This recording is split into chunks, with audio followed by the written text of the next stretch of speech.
और दोस्तों हम लेकर आ चुके हैं आप लोगों के लिए 10 मिनट में 50 ताज़ा और बड़ी खबरें हैं। बताएंगे दोस्तों आखिरकार क्यों जो है यहाँ पर अरविंद केजरीवाल ने बीजेपी को दिया झटका, ईडी के खिलाफ बोल दिए, भेज दिया नोटिस, क्यों अमित शाह और दोस्तों राहुल गांधी भिड़ गए आपस में, आखिरकार कैसे CAA को लेकर पप्पू यादव ने बीजेपी को लगाई लताड़, और कैसे दोस्तों जो है यहाँ पर DY चंद्रचूड़ ने फिर से एक बार लिया बड़ा फैसला। तमाम मुद्दों पर होगी बात, लेकिन उससे पहले अगर आपने अब तक हमारे चैनल को सब्सक्राइब नहीं किया है तो जल्दी से कर लीजिए, पास में घंटी आएगी इसको भी दबाइए ताकि हर वीडियो की अपडेट आप तक पहुंच पाए।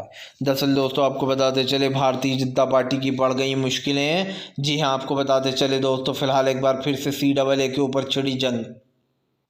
आपको बताते चले दोस्तों CAA को लेकर सुप्रीम कोर्ट में एक बड़ा फैसला आ सकता है। बताया जा रहा है DY चंद्रचूड़ एक ऐसा फैसला देंगे जो बीजेपी के लिए मुश्किल खड़ी कर सकता है, क्योंकि CAA को लेकर काफ़ी विवाद भी छिड़ा हुआ है और ऐसे में CAA को एंटी मुस्लिम विरोधी बताया जा रहा है, जिसके बाद काफ़ी जो है चीज़ें तस्वीरें साफ हो चुकी हैं। आपको बताते चले दोस्तों राहुल गांधी का प्रधानमंत्री नरेंद्र मोदी के ऊपर बड़ा हमला। राहुल गांधी बोले प्रधानमंत्री खुलेआम आचार संहिता का उल्लंघन कर रहे हैं, लेकिन चुनाव आयोग कोई एक्शन नहीं ले रहा है। दरअसल आपको बताते चले दोस्तों बीजेपी ने चार आचार संहिता का उल्लंघन किया, 4 बार बीजेपी के 4 लोग आचार संहिता का उल्लंघन कर चुके हैं, लेकिन अब तक चुनाव आयोग ने कोई एक्शन नहीं लिया।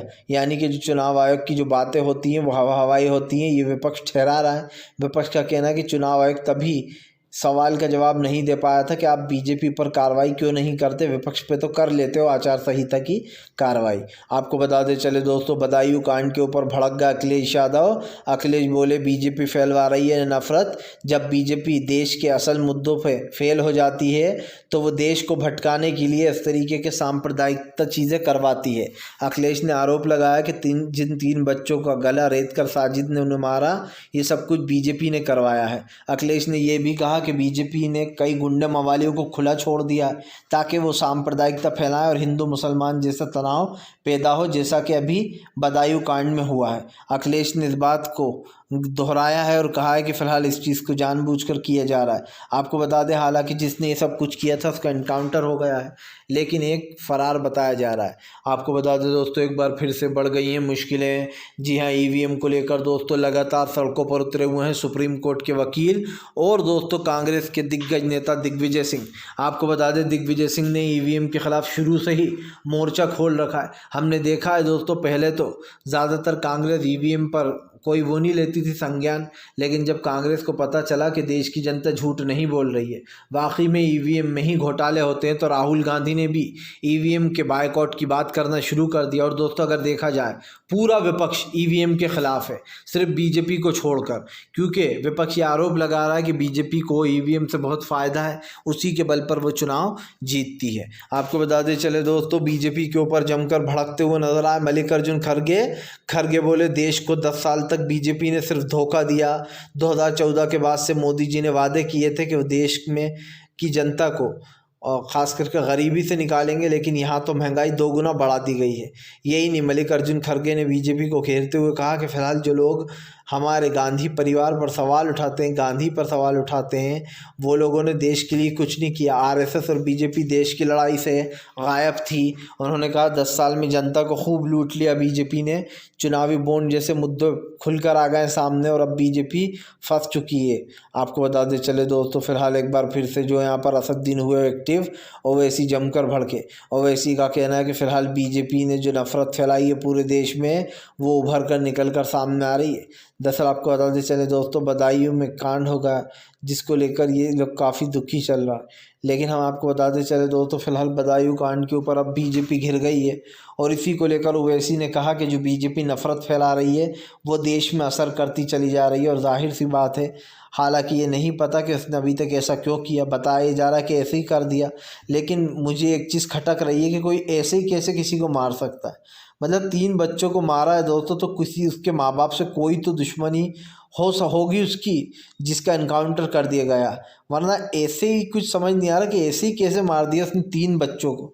हालांकि मारा उसने किसी भी वे में हो दोस्तों, इस चीज़ को इतना दुखद वे में लेना चाहिए कि एक मासूम बच्चे का गला काटना दोस्तों, और उसके बाद फिर दूसरे का, फिर तीसरे का, 3 बच्चों के दोस्तों गले काट देना ये किसी इंसान का नहीं, शैतान का ही काम हो सकता है, क्योंकि शैतान लोग ही ऐसे काम करते हैं। आपको बताते चले दोस्तों, फिलहाल एक बार फिर से सरकार की नीतियों के ऊपर मच गया बवाल। जी हाँ, पप्पू यादव हुए दोस्तों इंडिया गठबंधन में शामिल, अब होगा बिहार में खेला। दरअसल आपको बताते चले, पप्पू यादव ने दोस्तों इंडिया गठबंधन का दामन थाम लिया। बीते दिन वो लालू प्रसाद यादव, तेजस्वी यादव से मिले। पप्पू यादव ने जो है यहाँ पर सरकार पर हमला बोलते हुए कहा कि फिलहाल इस देश में राहुल गांधी की सरकार बनेगी। उन्होंने कहा कि हमारा सिर्फ एक ही लक्ष्य है, राहुल गांधी को देश का पीएम बनाना। सीधी सी बात ये दोस्तों, जिस दिन राहुल गांधी इस देश के पीएम बन गए उस दिन देश देखना आप कितनी खुशहाली से जाएगा। राहुल गांधी एक पढ़े लिखे इंसान है। राहुल गांधी को पता है दोस्तों देश में कैसे रोज़गार लाना है, कैसे शांति बहाल करना है। मुझे लगता है दोस्तों इस देश को शांति की ज़रूरत है। हमारा तिरंगा जो होता है उसमें एक वाइट कलर होता है, वो शांति का प्रतीक होता है दोस्तों, और वो कलर की तरह ही राहुल गांधी हैं जो कि देश में भाईचारा और प्यार मोहब्बत लाएंगे। क्योंकि मुझे ऐसा लगता है कि बीजेपी के बस की नहीं है। बीजेपी सिर्फ नफरत फैला रही है, बाहर जाकर भी और अंदर भी उसका यही काम है।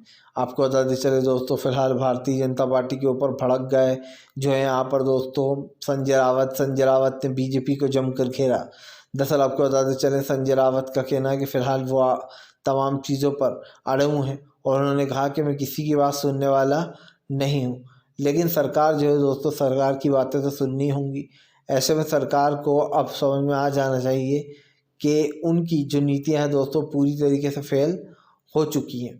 तो ऐसे में अब देखते हैं कि आगे क्या होता है। लेकिन एक चीज़ साफ़ है कि फ़िलहाल काफ़ी कुछ समय जो है यहाँ पर बदलता जा रहा हैगा, और ऐसे में सरकार को अब सोचना होगा कि वो क्या करना चाहती है।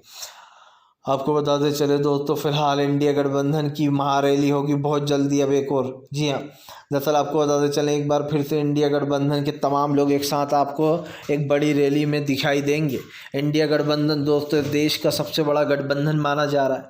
ये भी माना जा रहा है कि इंडिया गठबंधन के साथ आने से बीजेपी को एक बड़ा झटका लगा है। लेकिन मैं एक चीज़ आपको बता देना चाहता हूँ, इंडिया गठबंधन दोस्तों इस देश का सबसे बड़ा गठबंधन बन चुका है। और सबसे बड़ी बात क्या है दोस्तों, इंडिया गठबंधन को लोगों का सपोर्ट मिल रहा है, और यही चीज़ तो चाहिए थी विपक्ष को। इंडिया गठबंधन को लोग प्यार देना है, और इस पर विपक्ष ने अपनी राय दी है। उन्होंने साफ कहा है कि फिलहाल आने वाले समय में भाजपा की विदाई तय है और इंडिया का आना तय है।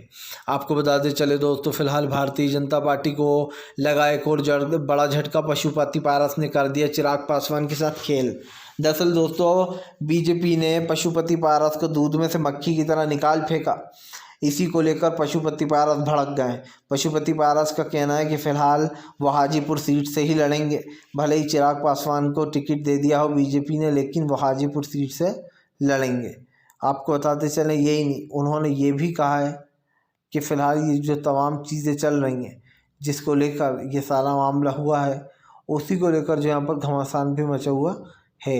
आपको बताते चले दोस्तों, भारतीय जनता पार्टी के ऊपर जमकर भड़कते हुए जो है यहाँ पर नज़र आए दोस्तों दिग्विजय सिंह बोले फिलहाल बीजेपी की मंशा क्या है ये मेरे साफ समझ में आ रहा है। चुनाव आयोग को भी फटकार लगाते हुए यहाँ पर साफ डांट पड़ी है।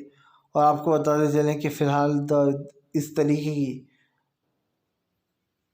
जो चीज़ें हो रही हैं दोस्तों उसको रोकना बहुत ज़्यादा ज़रूरी है। आपको बताते चले दोस्तों, प्रधानमंत्री नरेंद्र मोदी के ऊपर जमकर भड़कते हुए नज़र आए दोस्तों। जो है यहाँ पर पार्टी की दिग्गज सीएम दोस्तों ममता बनर्जी, टीएमसी की नेता ममता बनर्जी ने बीजेपी का एक की रात में गेट तोड़ डाला। जी हाँ, आपको बताते चले फ़िलहाल साफ दिखाई दे रहा है कि बीजेपी के सपनों का गेट तोड़ दिया ममता बनर्जी की फुटबॉल वाली लात ने। उन्होंने साफ कहा है कि फ़िलहाल आने वाले समय में बीजेपी को सत्ता से हटाना ही हमारा मकसद है। ममता दीदी बोली इस बार दिल्ली से हटाएंगे तभी तो सत्ता में आएंगे।